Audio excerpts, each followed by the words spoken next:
La réussite scolaire de votre enfant ne dépend pas que de l'école. En tant que parent, vous avez un rôle important à jouer. Je suis Fidèle Hadji Houndé, psychologue clinicien, consultant en méthodologie éducative et en milieu hospitalier. Et je me propose, grâce à Classe 19, de vous accompagner à travers une série de vidéos qui vous permettra d'adopter une meilleure approche pour faciliter la réussite scolaire de votre enfant.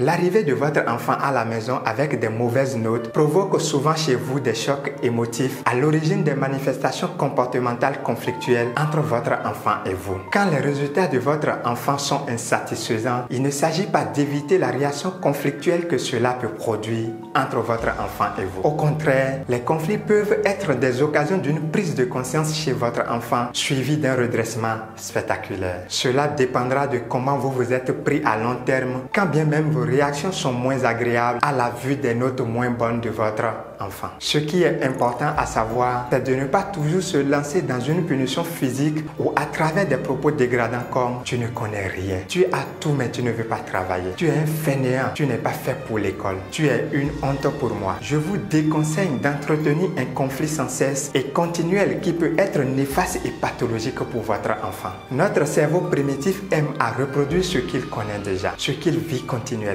Il fonctionne toujours sur des schémas préalablement tracés. Quand vous dites à votre enfant qu'il est nul, médiocre, fainéant, bon à rien, idiot, vos propos lui procurent une structure de nullité, de médiocrité, de fainéantise et d'idiotie. En proférant ces genres de paroles à votre enfant, vous le persuadez qu'il l'est. L'enfant, dans son fonctionnement mental, produira ce schéma et se comportera toujours comme s'il était un raté et un bon à rien. Votre but étant d'amener votre enfant à être meilleur, il est donc contre-productif de l'accabler en lui rappelant sans cesse ses défauts, parfois même circonstanciels. Il est inutile de manifester une agressivité et une hostilité continue envers votre enfant. Il ne sert à rien de remuer le passé avec des actions non constructives. Ce qui compte, c'est l'avenir fondé sur l'action présente associée à une vision positive. Vous devez essayer premièrement de retourner la situation négative et construire dans les conditions de votre enfant des structures mentales positives et valorisantes. Ces structures sont nécessaires à une bonne estime de soi et de ses capacités. Vous pouvez par exemple lui dire « Mon enfant, je sais que tu as mis beaucoup d'énergie dans ton travail. Néanmoins, tes résultats ne sont pas à la hauteur de nos attentes. Il faut donc que tu redoubles d'efforts. » Les mauvaises notes de votre enfant peuvent être également les conséquences d'une situation latente dans son environnement scolaire ou familial. Il est donc important que vous soyez à l'écoute de votre enfant. Vous pouvez le rassurer en lui disant « Je suis là pour t'écouter, pour t'aider. S'il y a quelque chose qui te tracasse ou t'empêche de rendre efficacement ton travail, tu peux me le dire. » Ce sont ces paroles de considération, de déférence et d'attention inconditionnelle à l'égard de votre enfant qui pourront l'instiguer à se mobiliser et à s'investir dans ses études pour se révéler plus tard avec des notes qui seront à la hauteur de ses sacrifices. Mettez ces conseils en pratique, chers parents, pour améliorer le rendement scolaire de votre